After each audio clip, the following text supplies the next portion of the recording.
말만 들으면은 뭔가 굉장히 하늘이 무너져 내린 것 같잖아요. 심정을. 네. 호소하는 그런 그렇죠. 직장인들이 많아요, 진짜. 그 시간대에 트위터에 항상 같은 감상평이 막 올라옵니다. 네. 안 돼, 끝나지 마, 막 가지 마, 막 이런.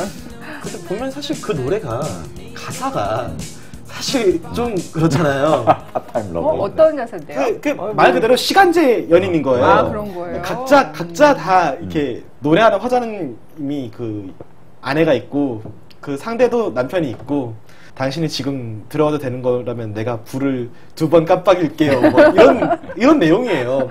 이렇게 막 되게 흥미진진하게 불리는 내용으로 흘러가다가 약간 사랑과 전쟁의 엔딩에 어울릴 아, 듯한. 그러네요. 네, 노래 끝에 반전이 약간 네, 이런 거죠. 네.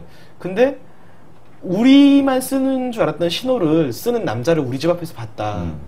어쩌면 내 안에도 파트타임 러버가 있을지 모른다. 이렇게 약간 반전을 주면서 끝나는 노래인데 그게 이제 약간 가사에 대해서는 뭐 많이 알려지지 않은 상태에서 그냥 마냥 이제 파블로프의 개처럼 울리면은 일요일에 끝나는 곡으로. 네. 다시 월요일에 전쟁으로 들어가려는 어떤 긴장감을 그러게요. 주기 위한. 사실 제가 네. 이제 보통 일요일 그 타임이 왜 좋냐면은 일요일 저녁에는 대부분 집에 있잖아요. 네. 일요일 저녁에 나가서 술 먹고 어디 놀고 이러지 않잖아요. 다음날 준비하기 때문에. 네. 그때 이제 편안하게 앉아서 진짜 그냥 아무 생각 없이 그냥 TV를 딱 틀면 개그 콘서트를 하고 그걸 저는 솔직히 개그 콘서트를 그렇게 즐겨보는 편이 아니에요. 저는 그거 봐도 저게 왜 재밌지 이런 생각을 할 때가 많거든요. 근데 그냥 그 시간에는 그냥 틀어놓고 이렇게 앉아있게 돼요. 멍하니 그냥. TV를 보는 거를 업으로 삼은 사람들이잖아요. 네. 약간. 그러니까 우리는 개콘을 즐겁게 보는 입장이 아닌 거죠. 계속 체크를 하고 리뷰를 해야 되는데 이게 약간 우리가 그냥 보기엔 되게 버거워도 그냥 90분 보고 나서 깔깔깔 잘 웃었네 그러면서 그 버거운 채로 그냥 이렇게 픽 써져서 자면 끝인 건 거죠. 맞아요. 그러니까 이 두 분은 TV를 업으로 삼았기 때문에 그걸 막 이거 보고 저거 말이야 저 불편해 저거 막 이러니까 이제 좀 버거운 거고 네. 저같이 일반인은 그냥 진짜 그냥 틀어놓고 뭐 아무 생각 없이 저는 개콘을 보면서 내가 깔깔깔 소리 내서 웃은 적은 없어요. 근데 보고 그냥 피식피식 저건 좀 재밌네 이러고 네. 솔직히 깐족거리 잔혹사 그거 네. 왜 재밌는지 잘 모르겠어요. 이거 빡! 끝! 이거밖에 없잖아. 솔직히 이제 저도 뭐 업으로 개콘을 보고 특히 개콘 같은 경우는 워낙 세태풍자를 잘하기 때문에 여기 뭔가 의미가 담겨 있겠지 하면서 약간 해석하듯이 보는데 정말 순수하게 보던 그 코너들이 분명히 15년간 왜 네. 없었겠어요.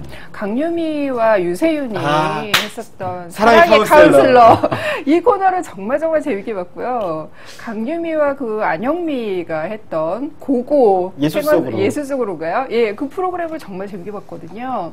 그렇게 레전드라고 불릴 만한 그런 코너들의 약간 기억이 아직도 남아있기 때문에 이거 좀 비교가 되는 거예요. 요즘 애들 얼마나 잘하나 볼까?